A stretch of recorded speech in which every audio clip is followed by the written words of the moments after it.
저는 오늘 이 예배를 이렇게 마음속에 준비하면서 그냥 계속 마음이 너무너무 정말 기다려졌고 또 벅차오름이 있었고 사모함도 있었고, 야, 오늘 우리 주님의 숲 교회 목사님과 또 우리 아이들이 함께 드리는 예배에 얼마나 정말 제 마음에 기다리면서 오늘 이 설교를 준비했는지 모릅니다. 그냥 이렇게 교회가 함께 연합해서 드리는 것도 너무 좋고요. 또 솔직한 마음이지만 모처럼 이렇게 아이들, 젊은 아이들을 함께 찬양하는 거 저도 이렇게 예배 드릴 수 있으니 너무너무 좋더라고요. 아멘이십니까? 오늘 저와 여러분들에게도 그런 동일한 은혜가 있을 줄 믿습니다. 그런 마음 가운데 오늘 말씀을 준비했어요.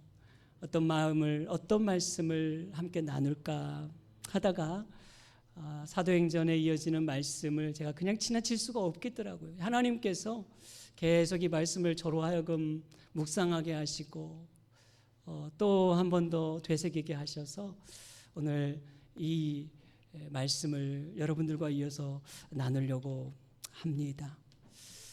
여러분, 최근에 우리 파리 올림픽이 있었습니다. 잘 아시지요? 이 파리 올림픽에 한국에 이제 출전을 했는데 한국은 21개의 종목에요 143명이 출전을 했다고 하지요.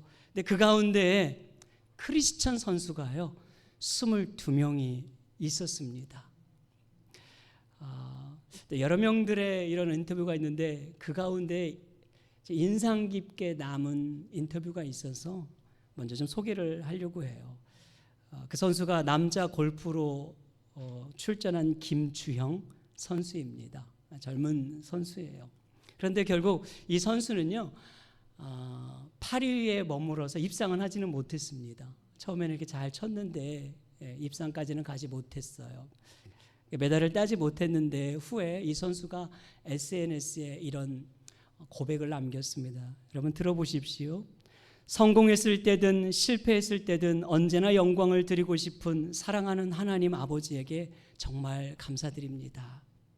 언제나 가르쳐 주시고 길을 인도해 주셔서 가장 큰 힘이 되어 주셨습니다. 우승을 했을 때도 나지 않던 눈물이 경기가 끝나고 처음 흘렀습니다. 다시 이 무대에 설 것을 약속합니다. 대한민국 사랑합니다. 이 인터뷰가 참 제 마음에도 이렇게 인상 깊게 남았습니다. 여러분, 이것은 물론 그를 지지해 주었던 우리 많은 사람들에게 하는 고백이긴 하지만 가만히 보니까 하나님께 드리는 고백이더라고요. 성공했을 때든 실패했을 때든 언제나 영광을 드리고 싶은 사랑하는 내 아버지께 감사와 영광을 돌립니다. 정말 이 멘트가 정말 저에게도 뭉클하게 다가왔어요. 정말 감동적으로 다가왔어요. 성공했을 때든 실패했을 때든 언제나 감사와 영광을 돌릴 수 있어야 하는 것, 오늘 저와 여러분들의 신앙 고백이 되어야 하는 것이지요. 우리의 신앙은 어떠한가? 오늘 여러분들의 신앙은 어떻습니까?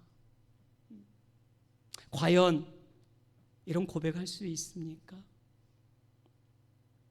그런데 어쩌면 우리의 신앙은 굉장히 많이 초라하고 힘이 없고 맥이 없고 의욕도 없고 아무런 영향력을 주지 못하는 그런 신앙을 붙들고 살아가고 있는 건 아닌가?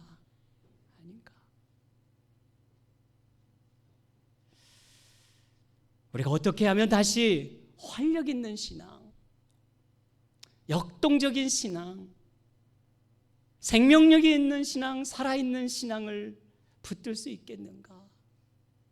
이것이 오늘 주신 이 말씀을 묵상하게 하신 이유였더라고요. 이것이 하나님이 오늘 저와 여러분들에게 주신 아주 묵직한 메시지이기도 합니다. 여러분, 부활하신 예수님께서 40일간 이 땅에 머무시고 하나님 나라에 대한 말씀을 가르쳐 주셨어요. 그리고 제자들이 보는 가운데 하늘로 올라가셨습니다. 그때 두 천사들이 그 주님을 바라보는 제자들을 향하여 이렇게 이야기하죠. 어찌하여 하늘을 쳐다보느냐? 너희가 본 그대로 하늘로 가신 이 예수는 그대로 다시 오실 것이다.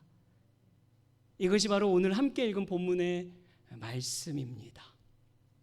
여러분, 이 9절에 보면은 예수님이 하늘로 올라가시고 구름이 그를 가리웠다 이렇게 말하고 있어요. 올라가시다. 여러분, 이것이 바로 기독교 영어로는 승천이라 하지요. 승천.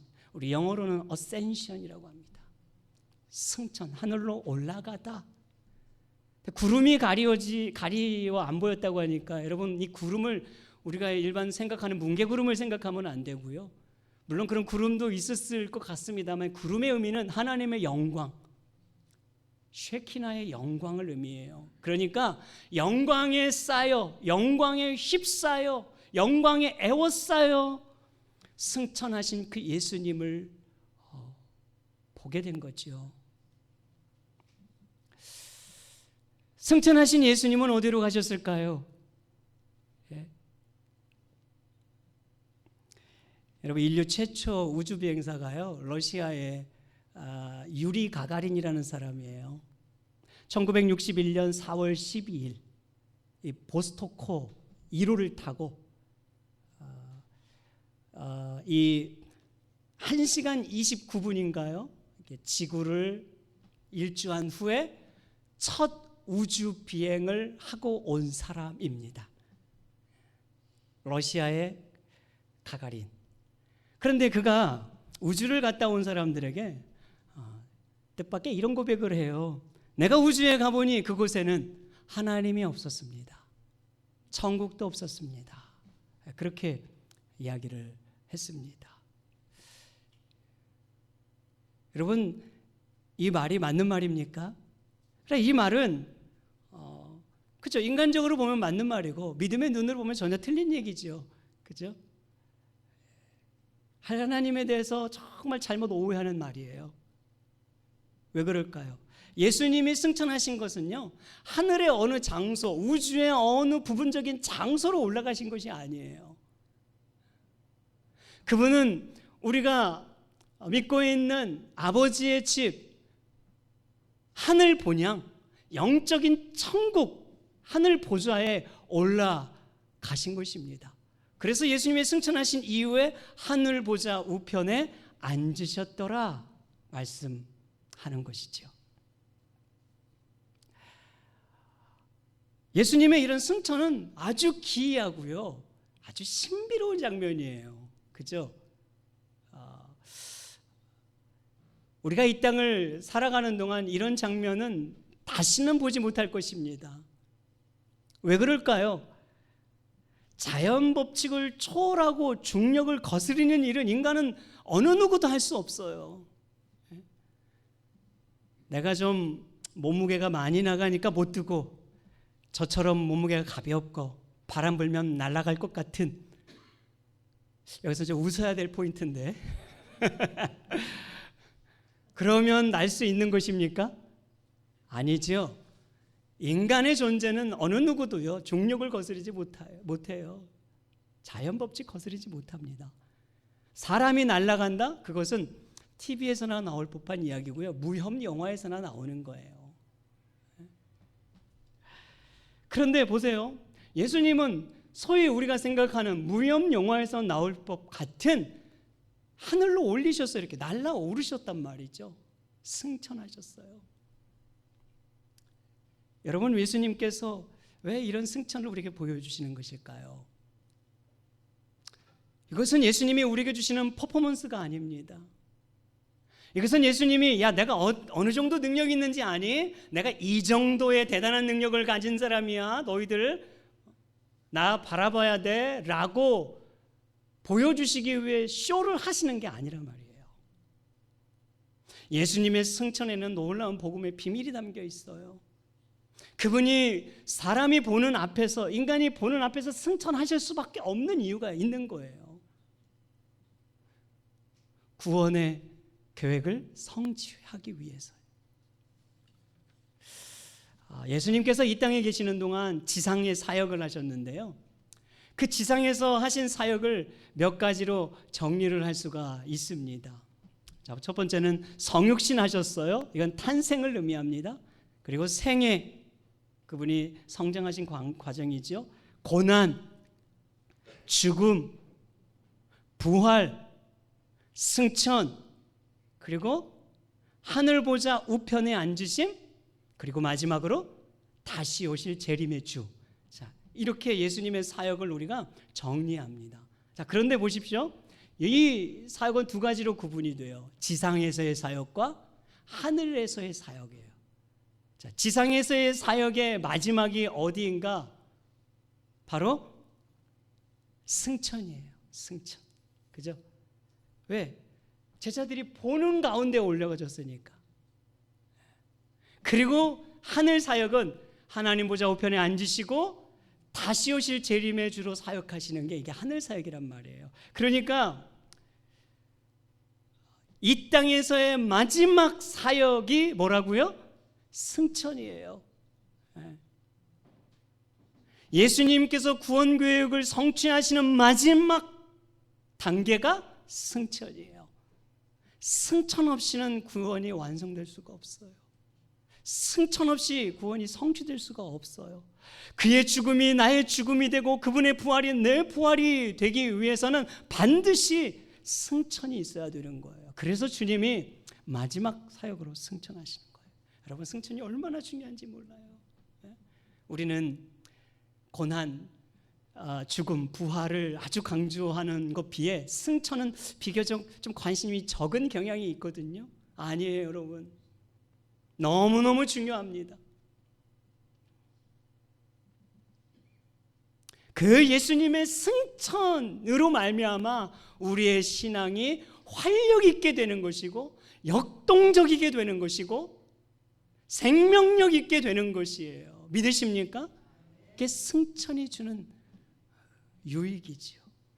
그런데 여러분, 이 사실을 우리가 확인할 수 있는 내용이 바로 누가복음인데요.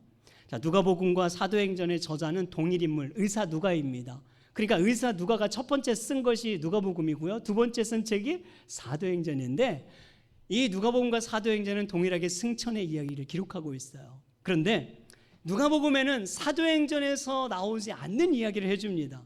그것을 우리가 주목해야 되는데, 자, 누가복음 24장 51절 53절 말씀입니다. 우리 같이 읽어볼게요. 시작. 축복하실 때 그들을 떠나 하늘로 올려지시니 그들이 그에게 경배하고 큰 기쁨으로 예루살렘으로 돌아가 늘 성전에서 하나님을 찬송하니라. 아멘.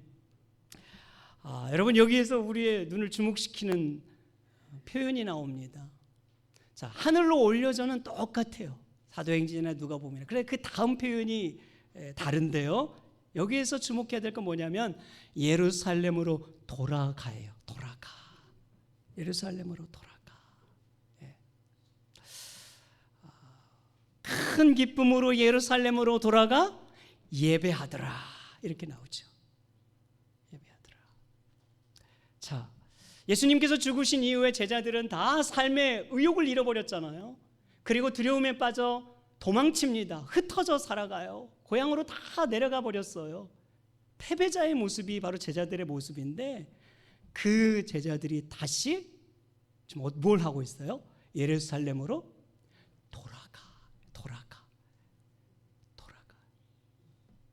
여러분, 예루살렘이 어떤 곳이에요? 예수님을 붙잡아 고문하고 핍박하고 십자가에 매달았던 곳이에요. 여러분, 예루살렘이 어떤 곳이에요? 쳐다보기도 싫고 만나기도 싫고 피하고 싶은 원수가, 이 왼수들이 우글거리는 곳이 예루살렘이에요. 무슨 일이 닥칠지 모를 곳, 언제 어떤 위험이 발생할지 모를 곳이란 말이에요. 여러분, 그들에게는 어떤 마음이 있겠어요? 두려움이라는 이 트라우마가 있지 않았겠어요? 그죠? 대인기피증이 생겼을지도 몰라요. 어쩌면. 왜? 너무 잔혹한 장면을 보았으니까. 끔찍한 상황을 보았으니까. 예수 믿는 나에게도 언젠가 저런 일이 일어날 수 있다는 걸 알았기 때문에 어쩌면 아주 심적으로 정신적으로 큰 낙담에 빠졌을 뿐 아니라 사람을 만나지 못할 정도로 그런 상황에 있을 수도 있는 그들이 어디로 돌아간다고요? 바로 그 예루살렘으로 돌아가요. 큰 기쁨으로 돌아가. 그러니까 보세요. 돌아가는데 여러분 어쩔 수 없이 돌아가는 게 아니잖아요. 돌아가는데 막 누가 강요적으로 그런 돌아감이 아니에요. 의무적으로 돌아가는 게 아니에요. 그냥 가기 싫은데 가는 것이 아니란 말이죠. 그들은 기쁨으로 돌아가고요. 그리고 그들은 기대감으로 돌아가고 있고요. 담대함으로 돌아가고 있고요. 아주 영동적인 모습으로 돌아가고 있고요. 아주 생명력 있는 모습으로 돌아가고 있다는 거죠. 상황이 바뀐 것이 아닙니다. 왼수들은 여전히 그곳에 있어요. 상황은 아무것도 바뀌지 않았어요. 누가 바뀐 거예요? 제자들이 바뀌었어요. 어떤 제자들? 예수님의 승천을 목격한 제자들.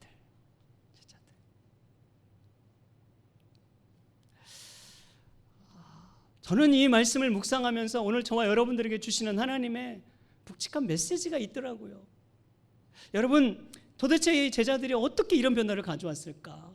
아니, 도대체 무엇이 그 패배감과 실패감에 빠져있는, 두려움에 빠져있는 제자들로 하여금 역동적이게 하고 이렇게 생명력 있게 하고 활력 있는 담대한 신앙인이 되게 하신 걸까?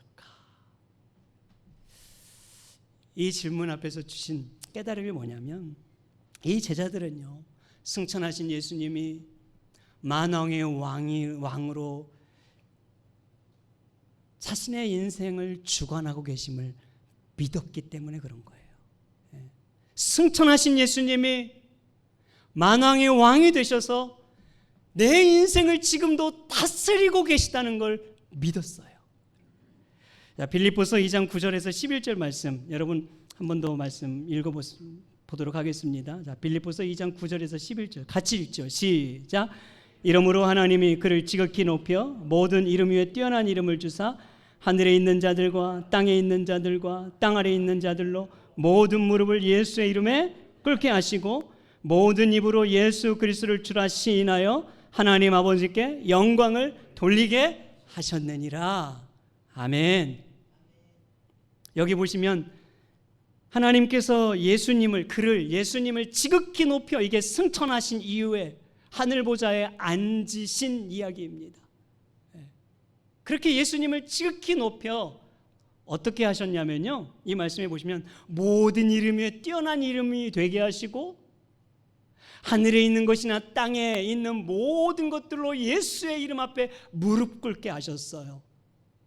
만왕의 왕이 되게 하시고 만유의 주가 되게 하시고 영광의 왕으로 저 보좌에 앉아 계셔서 우리의 인생을 통치하시고 다스리시는 그 예수님을 높이고 있는 것이에요. 여러분, 우리 믿는 예수님이요, 만왕의 왕, 영광의 왕이심을 믿으시기 바랍니다. 이게 얼마나 중요한 신앙 고백인지 몰라요. 왜냐하면 그 영광의 왕, 만왕의 왕 예수님께서 저와 여러분들을 너는 내 백성이라, 내 소유된 백성이라 우리를 불러주시고 계셨기 때문에.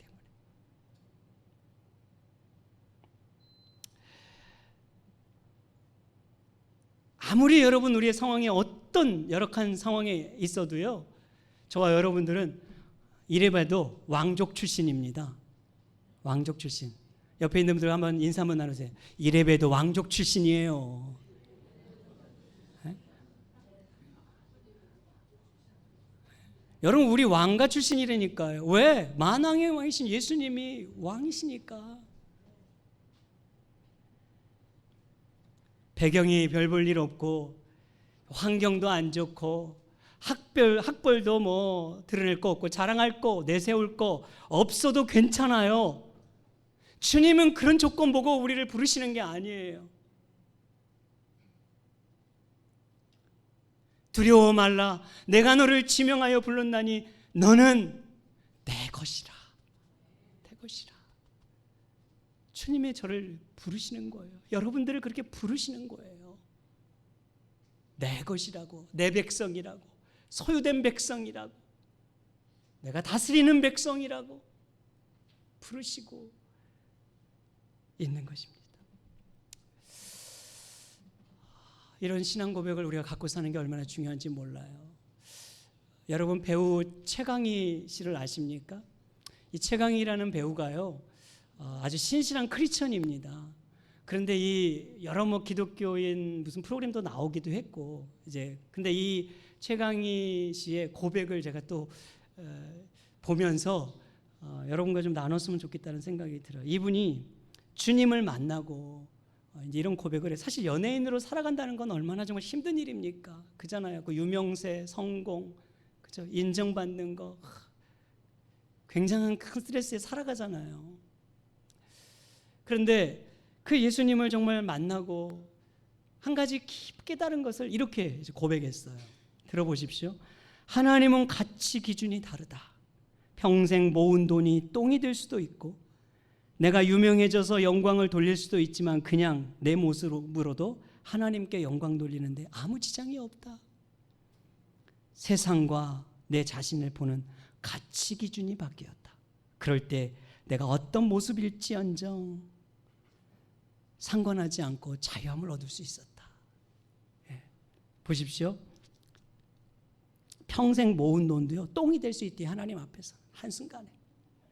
유명세라는 게 아무것도 아니라 그 말이에요. 내가 꼭 유명해서 잘 되어서만 하나님께 영광 돌리는 게 아니라 그냥 내 있는 모습 그대로 얼마든지 하나님께 영광 돌릴 수 있다는 그 가치관을, 새로운 가치관을 깨닫게 되면서 마음이 굉장히 자유로워지게 되었다는 거예요.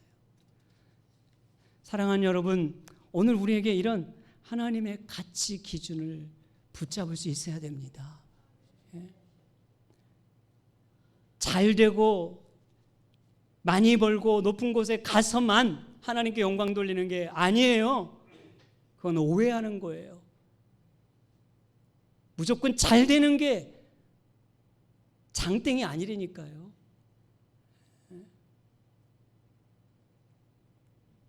더 중요한 것은 무엇이냐면 하나님 나라의 가치를 알아야 돼요.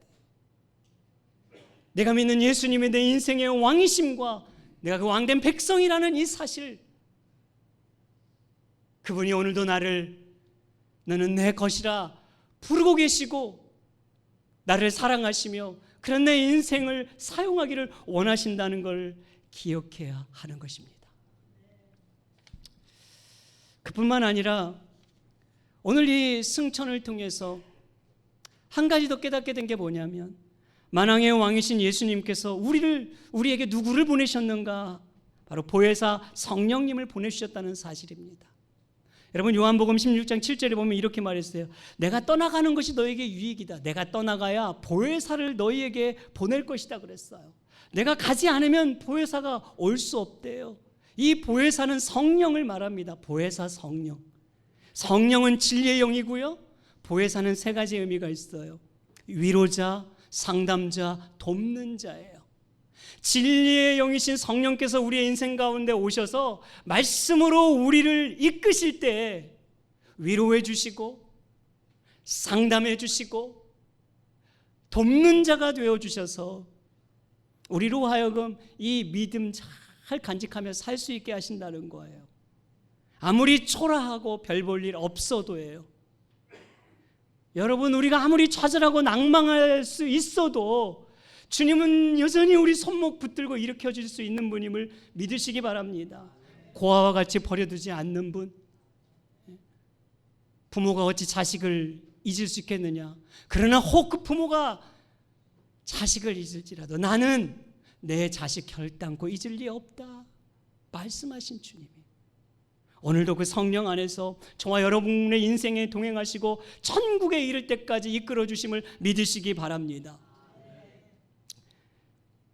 히브리서 우리 4장 14절과 16절 말씀 우리 한 번 더 읽도록 하겠습니다. 자, 이 말씀 보십시오. 그러므로 우리에게 큰 대제사장이 계시니 승천하시니 곧 하나님의 아들 예수시라. 우리가 믿는 도리를 굳게 잡을지어다. 우리에게 있는 대제사장은 우리의 연약함을 동정하지 못하실 리가 아니요 모든 일에 우리와 똑같이 시험을 받으신 이로되 죄는 없으시니라. 시작. 그러므로 우리는 긍휼하심을 받고 때를 따라 돕는 은혜를 얻기 위하여 은혜의 보좌 앞에 담대히 나아갈 것이니라. 아멘. 여러분 여기 말씀 보십시오. 우리에게 큰 대제사장이 계신데 그분이 누구라고요? 승천하신 예수님이 우리의 큰 대제사장이래요. 대제사장이라는 얘기는 구원자라는 얘기예요. 우리의 구원자. 근데 큰 구원자예요. 크다, 위대하다, 높다, 그리고 놀라우시다. 위대하고 높고 크신 그 놀라우신 예수님이 우리의 구원자가 되어서 오늘도 성령 안에서 저와 여러분들의 연약함을 동정할 뿐 아니라 아파할 때 함께 아파하고 눈물을 흘릴 때 함께 눈물 흘리시고 괴로울 때 함께 괴로우시며 고통 가운데 함께 하시는 주님으로 함께 하실 뿐 아니라 우리를 기꺼이 도와주실 수 있는 분이라고 말씀하고 있는 거예요. 도와주실 수 있는 분. 때를 따라 돕는 은혜를 얻기 위하여 이러잖아요. 도와주실 수 있는 분. 위급한 환자를 지체 없이 찾아가는 응급대원처럼 산에서 조난을 당하는 사람이 SOS를 쳤을 때 그냥 아주 급하고 빨리 찾아가는 그런 구급 헬기처럼, 응급 헬기처럼 예수님은 우리가 어려움에 처할 때, 위급할 때, 도움의 손길을 필요로 할 때 그분께 SOS를 치면 어떻게 한다고요? 어떻게? 지체 없이 우리를 인생에 오셔서 도와주시는 분이라고 말씀하시는 거예요. 보잘것없는 돌도 미켈란젤로의 손에 들면 위대한 걸작품이 되잖아요. 폐품, 아무 스물짝이 없는 폐품도 예술가의 손에 거치면 아름다운 가치 있는 작품이 되듯 오늘 저와 여러분들이 어떤 인생일지라도 내 인생은 왜 이 모양인가? 내 삶은 왜 이 모양인가? 내 환경은 왜 이 모양인가? 나는 왜 이런 조건에서 살고 있는가? 자존감이 낮아지고 자격지심에 빠지고 열등감에 사로잡혀 있을지라도 주님의 돕는 은혜의 손길을 거치며 주님의 돕는 은혜의 손길을 지나면 우리의 인생도 가장 존귀한 인생, 가장 보배로운 인생, 여러분 위대한 인생이 될 수 있음을 믿으시기 바랍니다. 이제 말씀을 맺습니다. 그러므로 여러분 담대한 신앙을 가져야 돼요. 네. 은혜의 보좌 앞에 나아가기 위하여 담대하라. 그래서 담대한 신앙이 필요한 거예요. 어떤 상황 속에서도 예수님만이 내 왕이시다는 무한 신뢰의 믿음을 가지고 담대한 신앙으로 나아가라는 얘기죠. 예배할 수 없는 상황 속에서도 예배할 수 있는 담대한 신앙을 가지라 그 말이에요. 세상의 물질 만능이 오늘도 나를 에워싸고 유혹할지라도 이 믿음의 신앙을 끝까지 간직할 수 있는 담대한 신앙을 가지라고 말씀하고 있습니다. 사랑하는 우리 머무는 교회, 주님의 숲교회 성도 여러분, 예수님께서 승천하사 저와 여러분들의 위대한 왕 중에 왕이 되셨습니다. 그분이 오늘도 성령 안에서 우리의 인생을 다스리시고 이끄시며 도우심을 믿으시고 우리가 돌파할 수 없는 환경이 있을지라도 담대한 신앙으로, 역동적인 신앙으로 그분의 뜻을 이루어가는 저와 여러분 되기를 우리 구주 예수님의 이름으로 축복합니다.